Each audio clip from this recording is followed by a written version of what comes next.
Welcome to the Lightning Report, the 335th Signal Command's official newscast. I'm Captain Dave Gasperson, here to bring you news from the Army Reserve and highlight what Ready Lightning soldiers are doing here in the States and around the globe.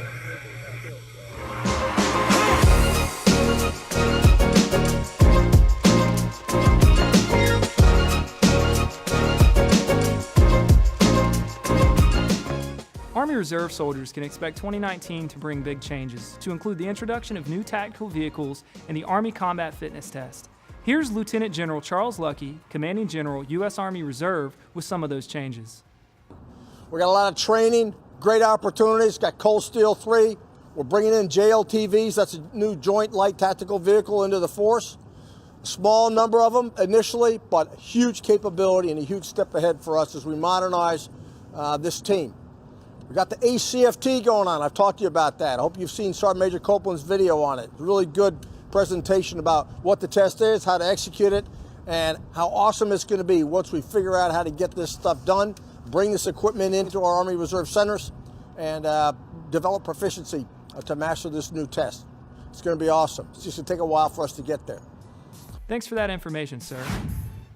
Our command team, Major General Pete Bossy and Sergeant Major Ronnie Farmer, recently released their 4th installment of the Command Flash. In the latest edition, General Bossy answers many questions that he and Sergeant Major Farmer have received from the field, to include knowing what to do when you get to battle assembly, what the command priorities are, and how to figure out your portion of the overall mission. You can find the Command Flash in our notes section on our Facebook page and on the SharePoint. Check it out and use that guidance to help you in completing your piece of the mission. A host of changes to the Uniform Code of Military Justice became effective January 1st, updating definitions for many offenses. The changes adjust maximum penalties, standardize court-martial panels, create new computer crime laws, and much more. For more information, check out the link in the comments section titled Changes to the Military Justice System. Here's what's coming up in this edition of the Lightning Report.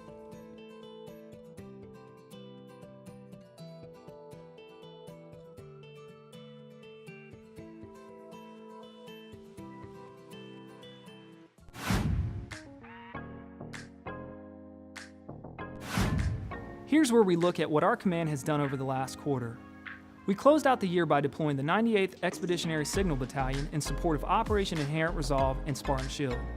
These soldiers brought together companies from 3 states and trained for over a year to be ready for their mission. Good luck to these soldiers during their deployment, and we'll be there to cover their return. The Army Reserve Cyber Operations Group held an initial operation capability ceremony in recognition of the Northeast Cyber Protection Center and the National Capital Region Cyber Protection Center. Strong work to those cyber warriors out there in getting mission ready. Here at the headquarters, we finished out the year by hitting the range and increasing our lethality with the M16 rifle and the M249 light machine gun. Hi, I'm Colonel Tina Boyd. I'm the Chief of Staff for the 335th Theater Signal Command. I'm out here today at Fort Benning with about 348 of our soldiers from our headquarters and headquarters company. And we are firing on the M9 range today, and we're also firing on the M16 range as well. We're doing our warrior training tasks, we're improving our lethality, and we're keeping all of our soldiers fit to fight, and they'll be ready to fight tonight. The command closed out the year with our Commanders Conference. During that event, senior leaders from across the country gathered in Atlanta to discuss the U.S. Army's priorities as it modernizes for the future fight. 2-time Super Bowl champion and NCAA coach Bill Curry joined Army Reserve leaders and spoke with them about winning. I came here to speak with soldiers primarily because I love soldiers. My father was one, I wanted to be one, and then changed my mind because of Vince Lombardi and the Green Bay Packers. I came here because of Ron Aribo, a guy that I love that shocked me.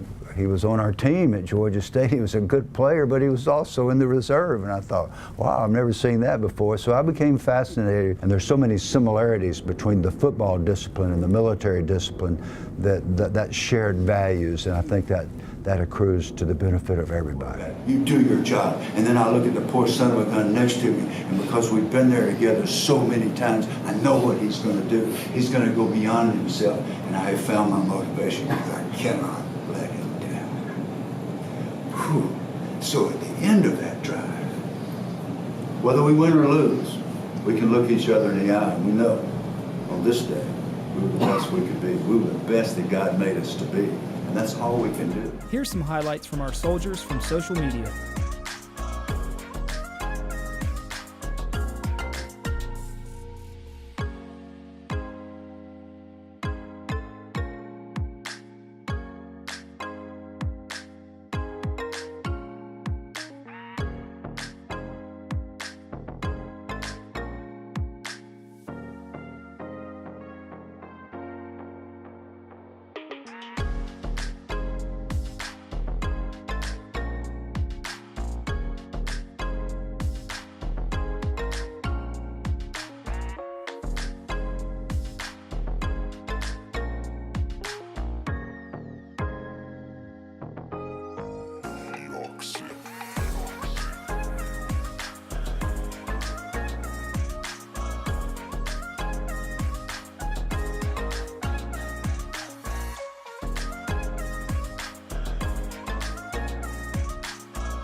Shots fired! Shots fired! One of the biggest reports we've gotten is that soldiers do not know how to properly submit for a permanent profile, or they've submitted incorrect or outdated packets. We sat down with our Deputy Surgeon, Lieutenant Colonel Mercedes Murillo, to understand the right way to submit for a permanent profile. To submit for a profile, there is a profile request packet. This happens to be for TPU soldiers, and it's directly submitted to the Army Medical Management Center, otherwise known as the ARMIC. It's a 9-page packet. The soldier must fill out the first page thoroughly. It will have their unit POC, their commander's name, and the type of profile that they're requesting. The profile packet has several pages. The most important one is to make sure that they sign the authorization to disclose their medical information from their civilian provider. And the last couple of pages is for their civilian provider, which will fill out thoroughly to make sure they capture the limitations that they have, should they have an injury that affects their ability to perform their job or their ability to perform the Army fitness test. Okay, so it sounds pretty easy. Where can I go to find the most up-to-date version of that profile pack? So this is on the ARMIC website, and it's also located on our 335th SharePoint page, the Surgeon SharePoint page. The unit administrators and the Brigade Medical Readiness POCs should know where to go and locate that. Okay, great. So is the process different for your part-time soldier versus your AGR or possibly your active component soldier? Yes. This is the ARMIC takes care of the TPU soldiers. The regional health commands take care of any soldier who's active duty AGR or on ADOS, and they also have their packets depending on the region. And those packets may also be located on the ARMIC website or on our SharePoint page. Right. Once they submit the packet, they will be assigned a case manager, and they will be emailed directly through their .mil account should they have any more documentations that are required or any clarification that is being requested. To recap, visit usar.army.mil, scroll to the Resources tab, and choose Health and Wellness and Medical Management Center. Under that tab, you'll find the most up-to-date USARC profile request packet. Take your packet to your civilian provider, have them fill out the appropriate portion, sign, and provide to your administrative personnel. If there's a problem that you can't get an answer for, fire us a shot in the comments section using the hashtag #ShotsFired.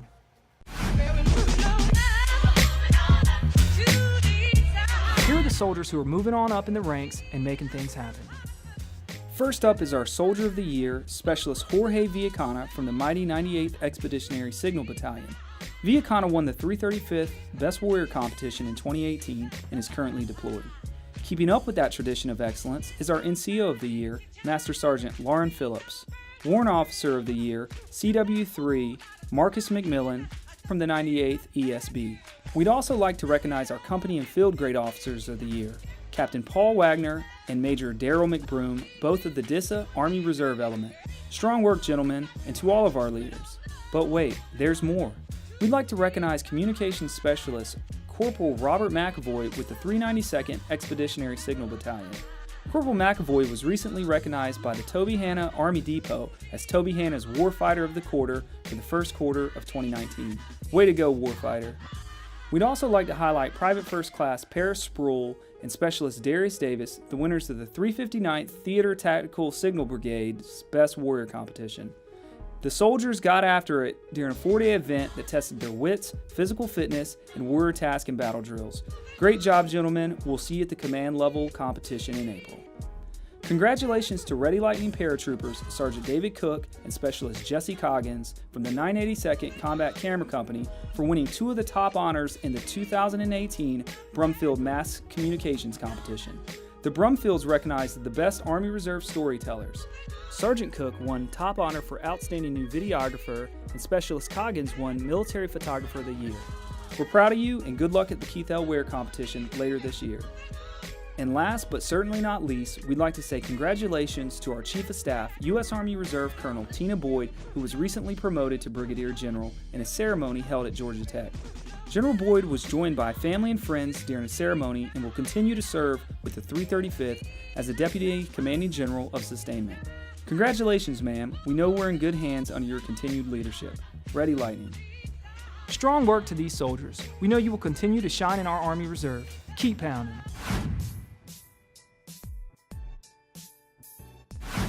When soldiers think about readiness, they often think about medical readiness. But if their equipment isn't ready and they haven't trained on it in months, they won't be successful in accomplishing their mission. We sat down with Colonel Brian Woodford, Assistant Chief of Staff of Logistics, to discuss the importance of getting out of the drill hall and into the motor pool. Medical readiness is important. There's no doubt about that. We need to maintain medically ready soldiers, ready to deploy. But I can put together a plan to get 100 soldiers a flu shot within days.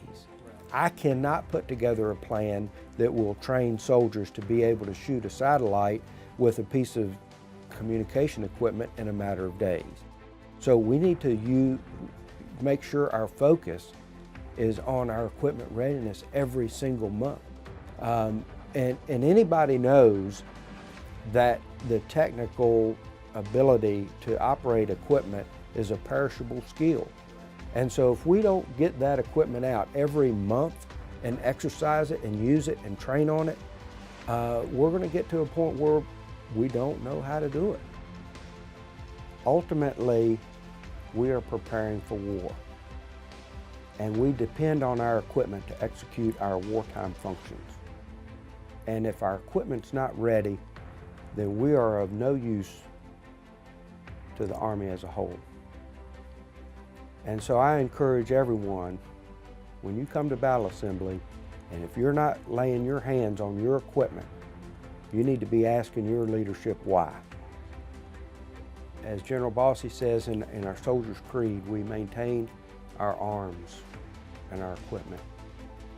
It's in our creed, and we need to make sure we're doing it. As we look forward to the upcoming year, we've been getting ready by training soldiers on their individual skills to include their ability to treat casualties on the battlefield. We sent troops from across the command to the Combat Lifesaver course at Fort Benning to learn to treat the 4 most common preventable causes of death on the battlefield. Well, there's 4 preventable deaths on the battlefield.